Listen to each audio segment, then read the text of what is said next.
Welcome to Living on the B-Side, where music and stories come together to inspire and transform.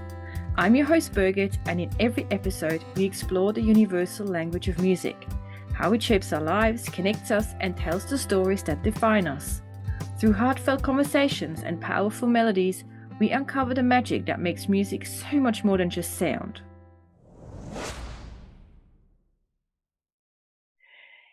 Hey B-Siders, welcome to a new episode of, Living on the B-Side. We're on the B-Side and we have the lovely Emma G with us today. Hello, Emma. Hello there. How's it going, Brigitte? It's going all right. It's a bit hot here today. It's making me miss living down under. It is not hot at all here in Washington, D.C., so I am only a lot jealous. I'll send you over some of the hotness. Please do. Please do. Yeah. But we're not here to talk about the weather today. That was a really funny intro, actually. But we're here to talk about other hotness, which is music and what you're doing, and that's hot in itself. So we're Well, I gonna try. heat it I try to up. bring the heat. Try to bring the heat, yeah. That's why I thought, like MTV hot and everything and all that kind of stuff. Anyway, For sure. yeah.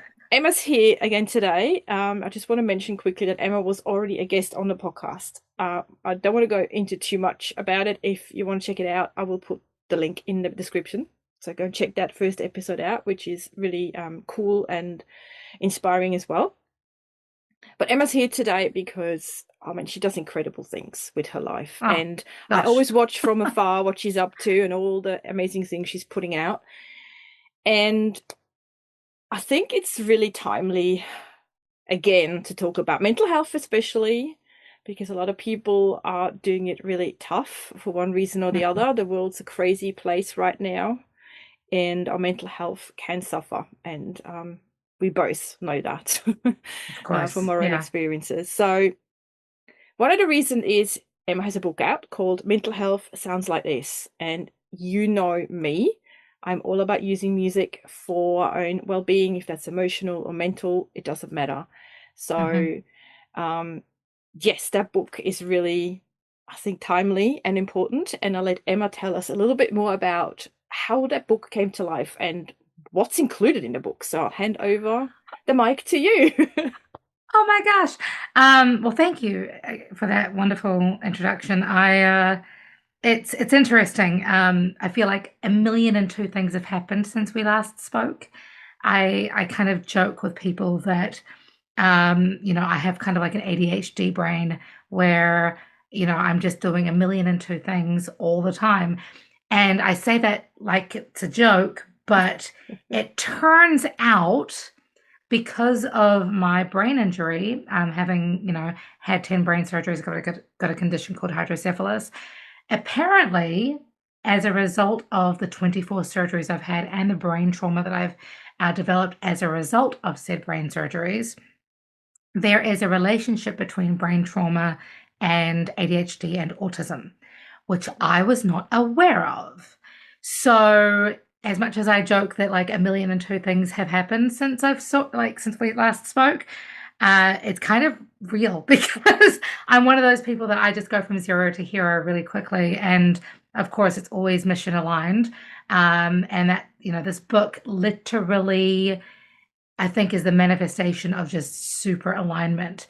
For the past almost 6 years now, I've been, working as a vocal and empowerment through songwriting coach specifically. Been a vocal coach for 20 years, but empowerment through songwriting coach for, since the middle of 2019. And I feel like there's always been a slight discombobulation from my audience when it comes to like, so what is it exactly that you do? You're a singer, you record, you tour, you teach, you coach, you write, songs, you like, it was confusing for people. And so this book, I knew it was like weighing on me quite heavily for, I don't know, I think it was like festering for about 6 months. And then during a conversation with one of my dear girlfriends here in DC, she's a award-winning record producer, female record producer who works specifically with women and non-binary folk. And we were just talking about like our visions, our goals, what we're wanting to do with our lives. And I sort of made a joke about, you know, well, this the music that I make, it's all about mental health and about resilience and about social justice, and it's what mental health sounds like. And I was like, oh snap, that's the book title. So how that's how it all came to be. And it's literally, the manifestation of everything that I do in one 150-page sort of overview that goes through neuroscience, it goes through interactive activities that you can use to apply what I teach and coach to your own life in real time. It's got my own stories and why I do the work I do, going into some pretty nitty-gritty details, if I'm being honest, from, obviously brain trauma, but some a little more personal details as well. Trigger warning is advised.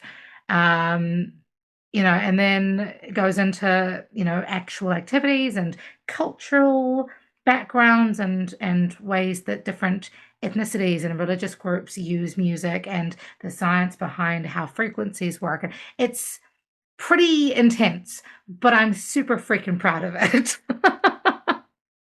So you should be. Thank you. Thank you. Yes. Yeah. Yeah. It's I don't know, it was a labor of love, and it's getting some cool traction, which I'm really excited Mhm. about. There's um a book club in England that is going to be reading it in Oh, January through March and sort of discussing it, which is cool because this book club apparently is specifically for social workers and youth workers. So oh I'm wow. like, this is dope. This is the work. This is the mission driven, purpose of why I'm doing what I'm doing. Hmm. And I also feel that even though you and I, we obviously know, probably more than me, how Hmm. powerful music is and how impactful it can be for our own health. Right. But I still feel that the majority of people don't know. They don't understand the power that music holds. They might listen to it and understand it's good for like fitness and mental not stability, but like if you have like a goal as an athlete and you have music to power you on, things like that. So that's what people kind of understand. But then the deeper level of how amazing it is, like the example I always give is like with dementia Hmm. and how that um really can bypass everything. And the one image that always comes to my mind is this older ballerina. She's in a wheelchair, and they play her the song that she used to dance to. And Wow. I don't know how old she is, but she started to do the movements and everything. So that's where I feel there still needs to be more work done. So that's why I love chatting with humans like yourself who have written a book, who've written about it in a way that probably we all can understand without all the medical terms attached to it too much, because that can be overwhelming. Yeah. So yeah, I love that, your book's now reaching people in like a social support setting and things like that. I think that's so important. I totally agree. And it's funny that you bring that up because when I delivered my first TEDx talk Mm. here in the DC area, TED put a disclaimer on the talk saying, this isn't, advocating, or they weren't advocating for music as a replacement to therapy, which is true. I Yes. think that's really important to recognize that, music and what I do in my work is very much um, kind of a support Hmm. for therapeutic practices. Yeah. But when I was researching all the neuroscience for my TEDx talk, I was really struggling. I'm not gonna lie. And it's been in the last 2 years or so that people are suddenly coming forward and saying, actually, there's research behind this. Actually, yes, music does activate Hmm. the parasympathetic nervous system. It does, help us to, find to calm our nervous system. It does help us to regulate our breathing, therefore helping us to, find a way out of our anxiety and overwhelm and whatever. Yes, there's all this stuff coming out now, which I'm so grateful for. Yeah. But of course, it's largely based around music as it pertains to listening to it or singing in Hmm. groups. I, to my knowledge, don't know or haven't seen anybody else really tackle the aspect of songwriting with music. So I'm excited to sort of hopefully hopefully Mm. I'm going to manifest it. There's going to be more people that can, show up and, Mm. and recognize the power, you know. Yeah. It's And it's that's what cool. I find interesting as well, is because I know journaling, for example, is a huge thing. Like people love the Right. journal, they have like journaling prompts. And that's probably kind of where I'm more from. I sort of use musical themed prompts to explore what's going on. Yeah. So maybe that ties in with your writing, because you're writing a song about where you're at, what you're feeling, what's going on with yourself, and how can I creatively express that. So the more Totally. people do things like that, the more I think, and I hope, this will then be used in more of a supportive role in a traditional medical setting. Yeah, no, I totally agree. I think I mean, you're bang on the money. Sorry, I'm looking for, you've just inspired me That's to okay. bring, uh, because you're right. Like people, I've been talking for years about the impact of, and importance of journaling when it Yeah. comes to songwriting, or when it comes to mental health. Sorry. Um, from my perspective, journaling and songwriting are basically the same. The only difference is that with singing, or songwriting rather, you sing it.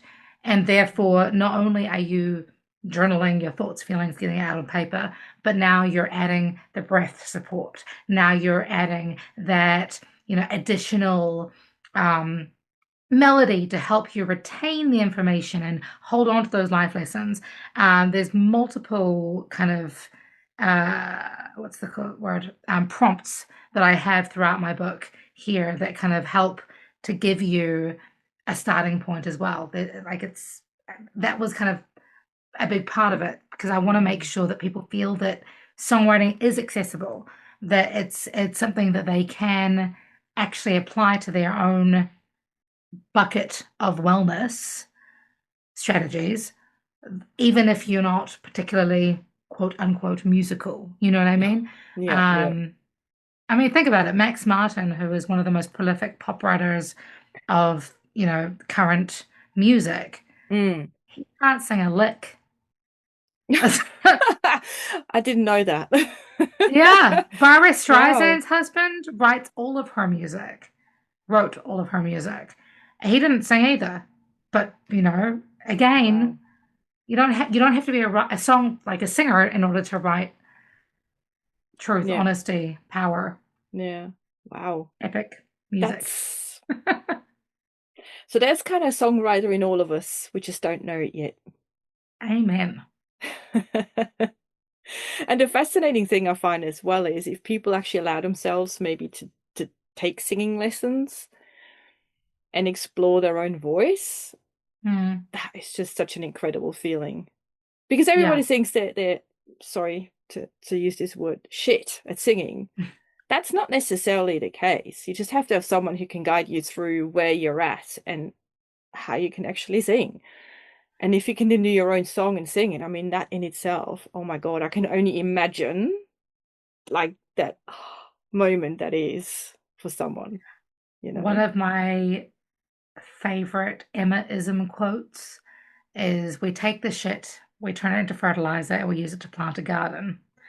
So, to I use love that. your analogy here, yes, a lot of people do think they're shit, but when we honor that and lean into it and then learn how to grow from that, it's it's quite wonderful.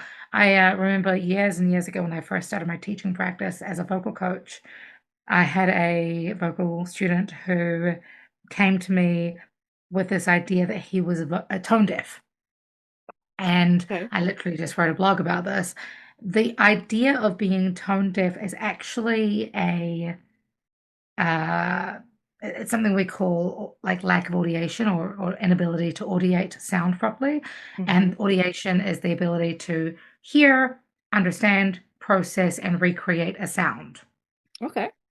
And what people who are tone deaf, quote unquote, struggle with is actually their brain nerves are not communicating efficiently to Mm. complete that process properly. So, especially when we're stressed Hmm. or feeling overwhelmed or anxious, like our breathing stagnates, our mind goes into overwhelm and our Yeah. brain just freezes. So, we're not actually able to audiate appropriately. So, when you give people the right tools, we can actually turn that shit into something quite lovely. Wow. See, these are the things people need to know. I listen. It's just, yeah. I don't know. I'm kind of almost lost for words here, but yeah, I think people need to know. I agree. I agree. They just need to Yeah. know. So now your book is out. Hmm. It's obviously doing pretty well, I Thank think. you. I think so. Yeah, yeah. People are starting to notice, people are starting to read it, to implement it and share it. Hmm. What's your hope sort of in the next maybe 6 to 12 months? What's going to happen through your book? My hope with my book, Mental Health, sounds like this. That's a good question. So, one of the things that I really do hope is that this is the seed to help us reimagine education and healing. I'm currently in the middle of, well, nearing the end of my second 6 week residency at a rehabilitation clinic here in DC, working with people who have been struggling with addiction. And this book has helped me and helped them uh, kind of turn those disempowered thoughts into writing their own songs. That's the whole point of this residency, is to help them, you know, Wow. honor the shit of addiction and recognize that that is where they came from and be honest about it, because you can't Hmm. defeat an enemy that you refuse to acknowledge, right? Hmm. But then use songwriting as a way to not just honor it, but then move through it, write the blueprint, if you will, for what their healing can look like, and then look towards the future of what it means to actually be healed and be whole and be, you know, a happy, healthy, thriving human being that is addiction free. So that's kind of my hope, is I want to use this to integrate music in all of its wonder Hmm. and, healing properties and educational properties into the education system with young people, so that we can teach young people how to be resilient, how to express themselves, how to, read properly, how to, use their vocabulary with intention and purpose, how to, connect with each other, how to connect with their parents. And then, take it one step further. And so that's the more reactive part of it, is working with the teenagers. And then that's the proactive part of it, working with the teenagers. And then the reactive is using it to work with adults to help us reimagine what healing looks like after things happen. I Whew. know that's a lofty goal. I don't think it's going to be achievable in 6 to 12 months, but listen, dream big, right? You're planting the seeds, you're planting the seeds, and like it slowly can grow. That's Yeah, probably the whole point of it. And for sure. I just, when you said, like the educational piece, what I would love to probably see more of Mm, is getting it into the educational system early yeah. on. Not just when we're adults or when something has happened, but when, kids grow up, when they're still forming everything, when everything's still kind of, I don't like to say mold, but it's like still sort of, you can wiggle it kind of thing. Hmm. Because thinking back to when I was in school and we had like music classes where we just like sang songs and whatever else, wouldn't it be nice if you could instill something like that in there? Yeah. That, Yeah. you know, can you imagine the generations after us, how well equipped they will be to deal with adulthood? Wow. I mean, that's the hope, right? Like, Yeah. I've always been very fascinated with how many cultures, and I'm sure this has something to do with capitalism, if I'm being honest. But how many cultures are much more comfortable being reactive than they are proactive? You know, Mm. we need to give tools to people to thrive as adults, especially in a world that is changing so rapidly due to technology and AI and, every social media. You know, we want to give people the opportunity to take life by the balls a little bit, right? Hmm. And recognize that they are the writers of their own stories, the writers of their own songs. But I feel like society is still intent on this idea that, okay, so if people go through stuff, fine. It's really hard talking to teenagers. I say, quoting most people I talk to. I love teenagers. I think they're the greatest. But, because they're such a difficult age, we look more at, fixing them once they're broken as opposed to preventing the breaking in the first place. You know what I Yeah. mean? Yeah, And yeah. so which is where you make money.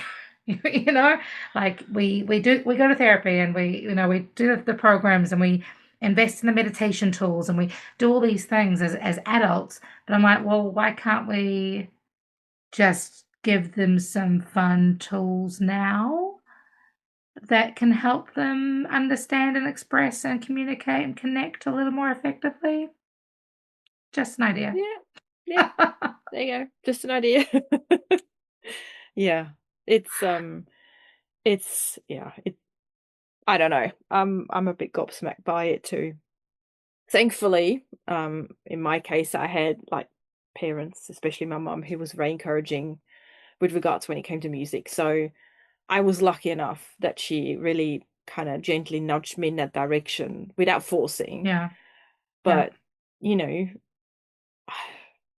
I couldn't imagine where I will be today without having had a parent that saw that this was beneficial for me. Yeah. So, yeah, it's It's a shame. it's it's been I'm not gonna lie, like I am grateful because I live in an area in Montgomery County, which is, a relatively affluent what do you call it? Part of Maryland, the state of Maryland. Um that county. It's Hmm. within Maryland that they for the past few years have given me funding to go and run empowerment through songwriting uh, cohorts, if you will, Hmm. in various middle schools and high schools around Oh, Montgomery great. County, Mm. which has been really lovely. And especially because a lot of the schools that I have visited have not been the most affluent. So it's really giving tools to people who wouldn't necessarily have access to the Mm. tools as easily otherwise. But yeah, I think if we could, I mean, one of the goals that I have is to create a syllabus to help, really put these tools into schools so that Mm. teachers and I don't know, the SEL staff, social emotional learning staff can help their students thrive in a way that they might not otherwise be able to nationally, especially in America, where the education system differs so vastly from state to state. Mm. I don't know if Australia has that same kind of struggle. I know New Zealand it's a little bit more standardized, but here it just changes so rapidly depending on where you go to school. It's bizarre. Yeah. Yeah, it's an interesting but sometimes a very frustrating and sad area to Yeah. look at. There's so much other things that especially the younger or the youngsters, the younger people. God, I can't believe I'm saying that. I still feel so young at heart. Oh, I'm the same way. Yeah. Totally. But that seems to that the focus seems to be on so many things, but then what kind of really is an important part of them growing up to become young adults that can Yeah. navigate life kind of Yeah. gets left behind. Anyway, that's just me pondering. So, No, it's a good thing to ponder, and I think the whole being left behind thing is very real, especially for a lot of young people that I've been working with. I mhm, just finished off a residency at a fifth grade class at an elementary school here in Montgomery County, and one of the kids, like second session in, because one of the principles that I teach with and that I coach with, and I talk about this in the book, is there's 10 principles, but one of the main ones is leading by example, basically, like showing up 110% authentically and being honest about who I am so that mhm. the kids feel safe enough to show up authentically and be honest about who they are. This is a principle from Tikanga Maori, to Arareo Maori. Like it's a Maori principle from New Zealand. And so when I'm showing up authentically with these kids, one of the kids, day two, divulged to me that he really respected me because he thought I was a survivor. And he was a survivor too because his parents used to beat him and starve him. And like he had to move from Texas to to Maryland because his parents nearly killed him. And like, Wow. I'm just thinking, going, this is, Mind and this blowing. kid has like he's very honest about it. He's very, truthful about who he is and unapologetic about it. But how do you make sense of that as an 11-year-old child? So he wrote a song about it. Wow. And he, had finally had a way to like talk about not victimhood, Mhm. but survivordom. Survivordom, that's not a word, but being a survivor. Yes. Yeah, Survival. yeah. And being a thriver and knowing that like he has education and he's intelligent and safe and he's a good human despite everything that's happened to him, and he got to write this in a song. And that's why I do this work, just being able to the Wow. first person I've told that story to. Wow. Wow. Good on that kid. Right. Wow. Yeah. It's incredible as an 11-year-old. Good God. I don't know what to say because when I think back when I was 11, wow. Okay. But yeah, It that's really makes you gonna count your blessings, eh? yes, exactly. Thank you. That's Yeah. probably what was lying underneath my sort of blacking out thing. Okay. Yes, Yeah. it sort of puts things in perspective too. Hmm. Like we all go through struggles, we all go through obstacles, and we all try to navigate life. And some have it obviously easier than others, but we still feel it's hard. But it just kind of Yeah, puts a perspective on things, just to remind, it's actually maybe not that bad today. Tomorrow might be for hard, sure. but today's okay. So yeah, thanks for sharing that story. Yeah, Wow, what a yeah. kid. And he wasn't the only one. He was the one that Mm, stuck out of my mind. It's interesting because, like, again, this whole proactive versus reactive. I was doing again some research for my second TED talk, and stumbled across a TED talk from somebody who was discussing the correlation between adverse childhood experiences and long-term health complications. oh, Um, and really talked about how much, and there's different, you know, types of adverse childhood experiences: physical, you know, trauma, emotional trauma, sexual trauma, um, I think there's like 6 or 7 different categories.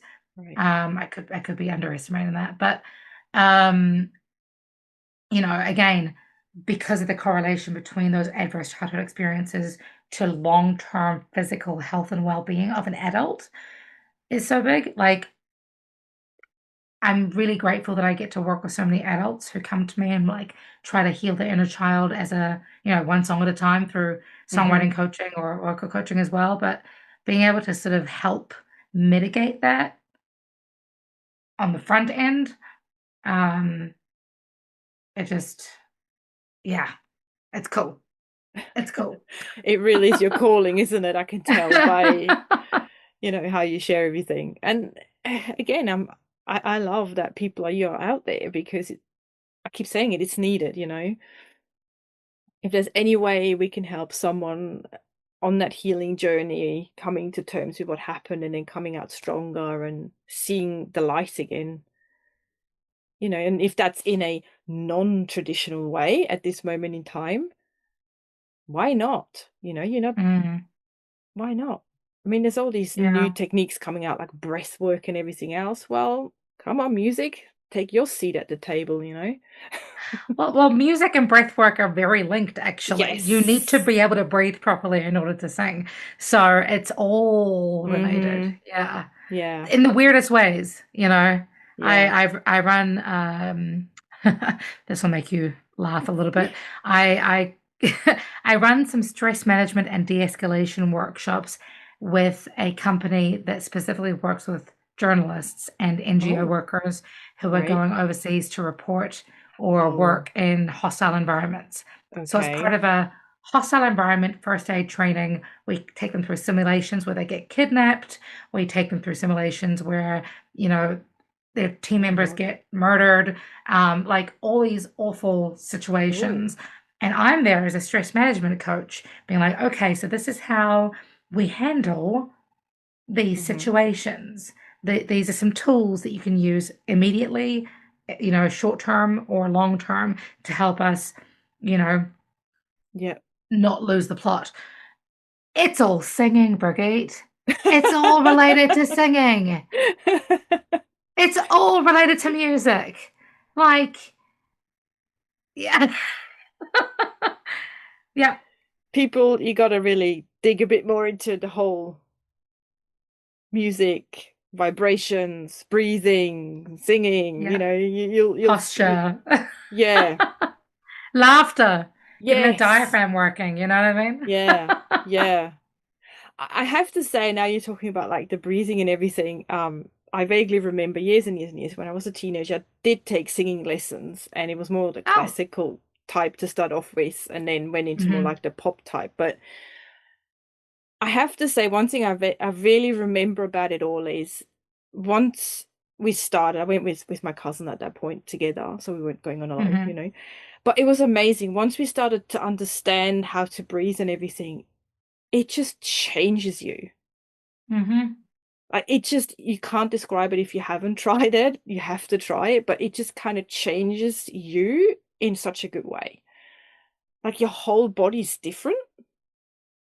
It's just such a great feeling, and I still remember that. And I'm like, God, that's what, just learning how to sing, just breathing. Like, how do you breathe from, like, where do you breathe from, and how do don't sing from your throat, sing from the, like, it's just incredible. So definitely something that anyone can learn. You don't have to sing and go on stage, but do for yourself. Just Hmm. because that in itself gives you like this confidence of that. Wow. Yeah. So I'm curious, like when you say it changes you, because I've been singing since I was like 3. So I've always kind of just, you know, known or learned how to breathe. I yeah. can't remember not knowing that. What was Hmm. the biggest change for you when you first learned proper breath technique? I remember thinking, oh my God, my voice can do that. Like my body can produce Mm, that. And then mm, the different areas that are involved.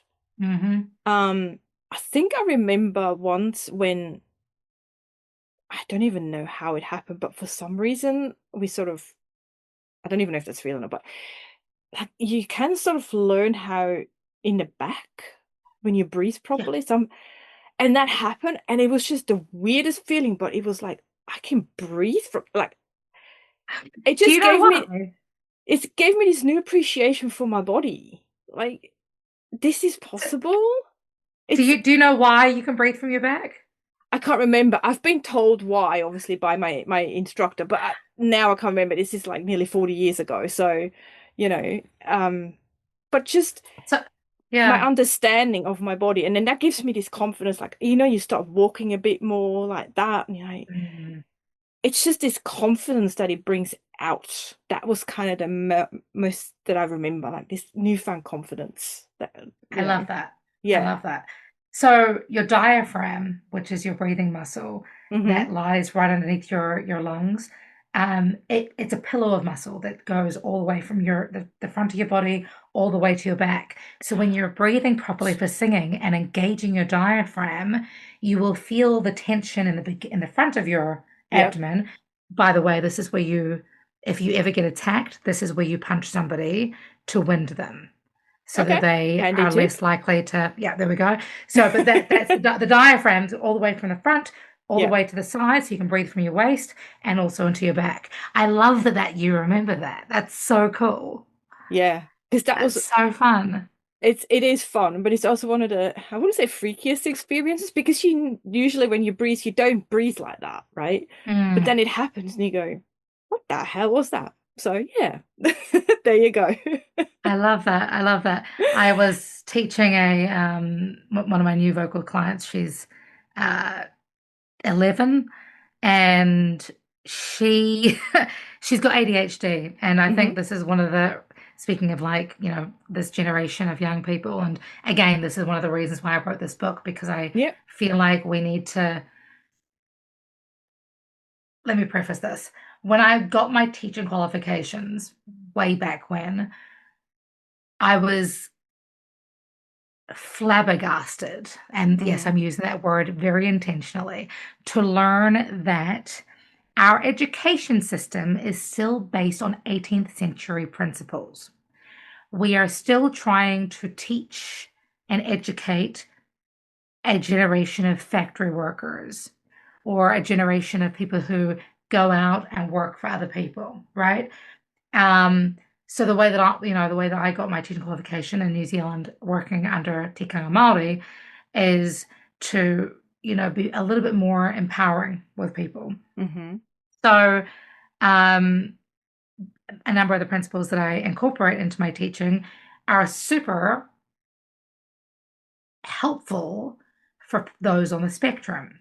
And Hmm. I don't know if it's the same in Australia, but I feel like every third or fourth person in America has suddenly developed ADHD or some level of autism, which in my mind is like, no, it's always been there. We're just waking up to it for the first time, which is great.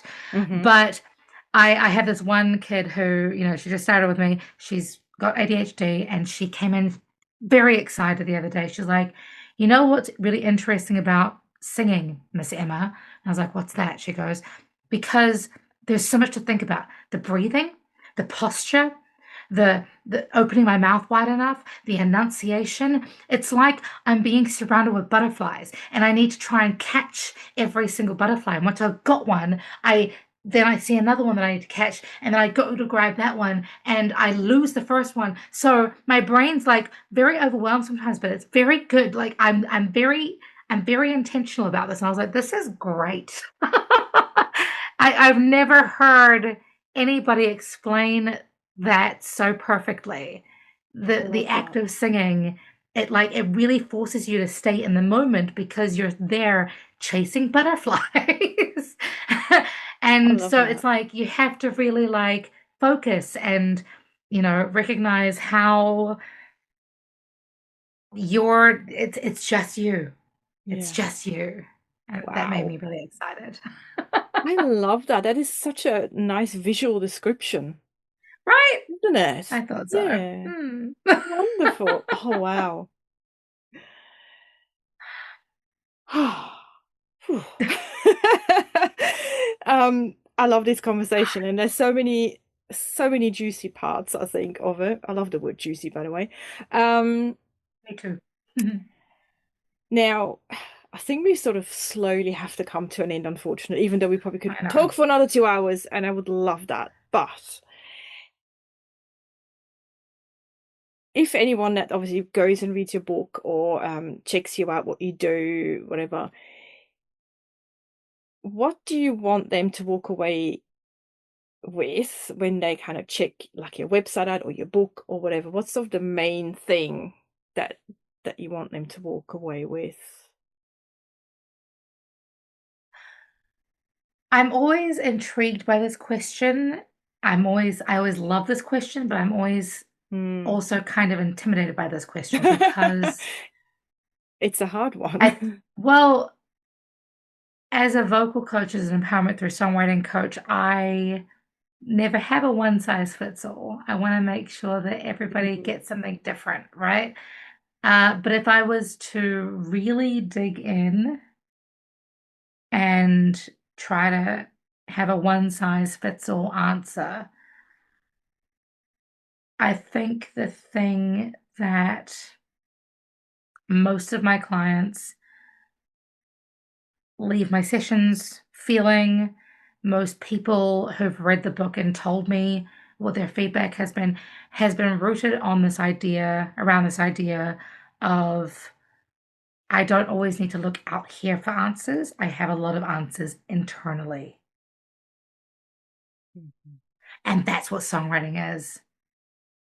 That's what music is. That's what learning how to use your voice is. It's learning to block out the noise, and golly, there's a lot of noise, Oh but yeah. learning how to block that out and look inside Hmm. for your inner compass, your inner song, your inner peace, your inner answers, your inner roadmap from pain to power, struggle to song. Mm. Yes, that's such a good one. I love that one. Don't think I can say anything else to that. That's a wonderful message, actually. Yeah, Thank you. yeah, yeah, absolutely. Whew. Well, I really enjoyed this conversation. I do think there's so much more we could talk about. Maybe there's a part three. We never know. Watch this space. More to Watch this come, space. friends. There Ma. might be more to come.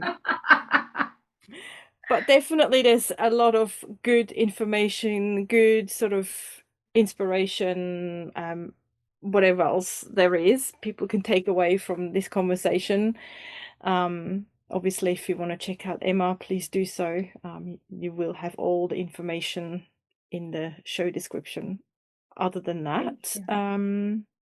thanks, Emma, for being here again. Gosh, I missed Thank you. you. Ah, beyond the Facebook and in real life. This That's is it. Yes. yes. No, it's really good to see you. Thank you for having me So, again and for such a beautiful conversation. yeah, you're welcome. Thanks for sharing everything you do. It's so important and I'm glad you're doing it. So I know you will keep on going. I don't have to tell you Oh, that. thank you. I'll take that on board. Excellent. And for you B-siders, yeah, please try to drown out your own noise. I know it can be tough at times. We both can relate. We had our own struggles in life, as we all do, our obstacles. But yeah, Mm, if you need a bit of encouragement, we're both here to do that. You know where to find us. Other than that, thanks for being here. Thanks for being here on this in this conversation, listening and checking it out. And I send you much music and love as always. Until next time, take care. Bye bye for now. awesome. See Bye. ya.